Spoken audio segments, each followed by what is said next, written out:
What's going on, everybody? Welcome back to another video. Today, we're going to talk about why data analysts hate using Excel.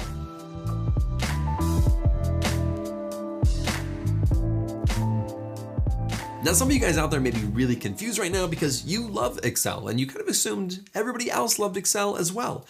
But you would be wrong, because I think the people who really love Excel are the people who are just getting started in Excel. And they just really love it because it can do so many things and it's really easy to use. It has a really nice UI.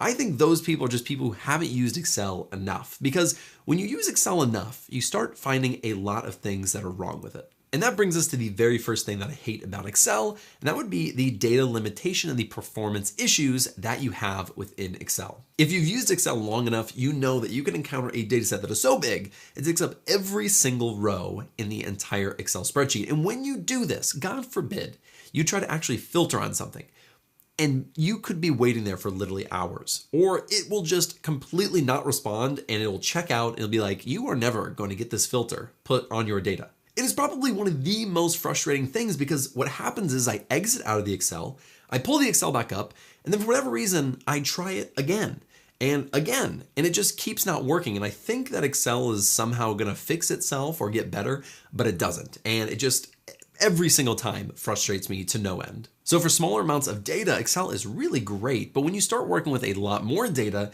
Excel just really cannot handle it well, and it becomes extremely, extremely frustrating. The next thing that I hate about Excel is version control. Now, I didn't really get into version control or really start using or understanding version control until about 3 or 4 years of being a data analyst. But now that I've been using it for a while, I honestly am really mad that Excel hasn't come up with a way to really handle version control well. Yes, Excel does have this thing where you can kind of revert back to a previous thing, but it doesn't always work. And if you save it in a different place, it doesn't always save that previous version control. So it's not a perfect system whatsoever, although it does have some version of version control. There are times where I start digging into data and I start doing all these things, and then I save it in a different place and I send it to somebody and I do all these things.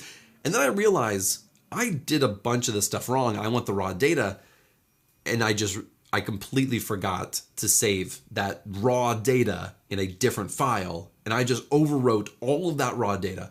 It has happened way too many times, and then I can't revert it back, and it frustrates me to no end. And so I guess what I am saying, or nay, pleading, is that Microsoft fixes this. And if anybody knows how to actually get better version control in Microsoft with another tool or anything, shoot me a message. I would love to hear it. Before we go any further, I'm going to give a huge shout out to the sponsor of this video, and that is Rapids by NVIDIA. Rapids is an ecosystem of GPU accelerated libraries made specifically for people like you and me. There are even libraries made specifically for pandas. Within this cuDF library, there is something called the Pandas Accelerator mode, which is going to speed up your code 50 to 150 times its original speed if just using pandas. So if you're using pandas in your actual workflow, or you're working with a large amount of data, this is going to speed your processes up dramatically. And Rapids is so easy to install. You just come right over here, select the method, select what Python version you are using, copy this command into your command line, run it, and you are set to go. So if you want to install their cuDF library, I will leave links in the description, and they even have this GitHub repository which explains everything that you could possibly want to know about it. Again, huge shout out to Rapids by NVIDIA for sponsoring this video. The next thing that I personally hate about Excel is having to use it to work with other team members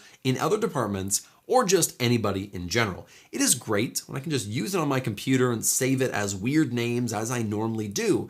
But then when I try to start working with other team members or other people, it does not work well. This isn't Google Sheets. This isn't something that is online that I can actually type something and they'll see it, or they'll, be able to know what I'm doing.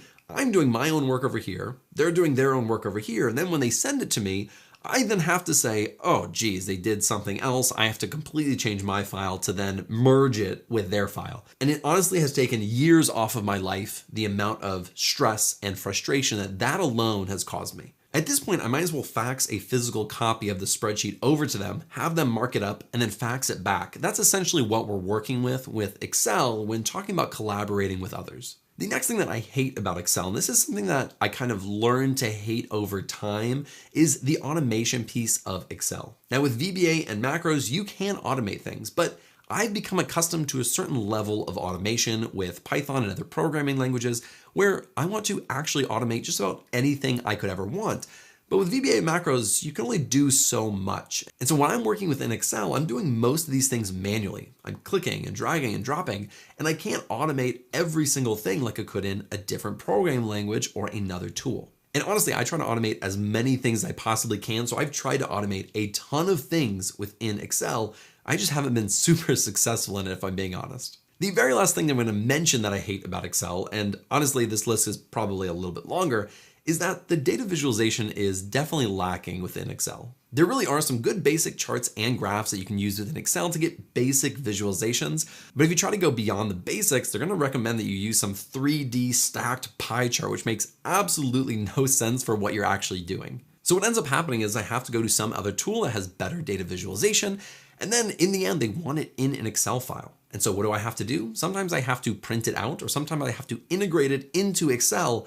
That's just a lot of extra work that I don't want to have to do. So Microsoft, if you are watching, I'd be more than happy to come and help you with the data visualization side of Excel free of charge. Well, maybe a small charge. Now, with all that being said, Excel is still a really great tool. There are just some things that just really get under my skin when using Excel, and I've been using it for many, many years.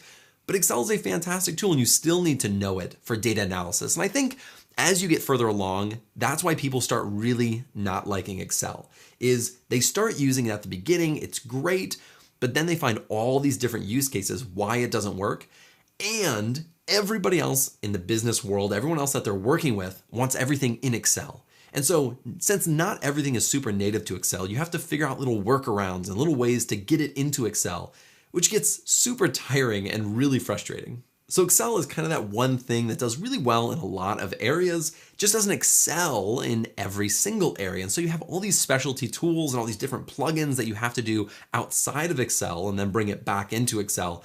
And that's, I think, the part that makes people the most frustrated. So thank you for listening to this venting session. I just needed to get it out there. I think it was kind of therapeutic for me to just talk about it. And hopefully some of you guys will agree with me in the comments because it would make me feel better. So thank you guys so much for watching. If you like this video, be sure to like and subscribe, and I'll see you in the next video.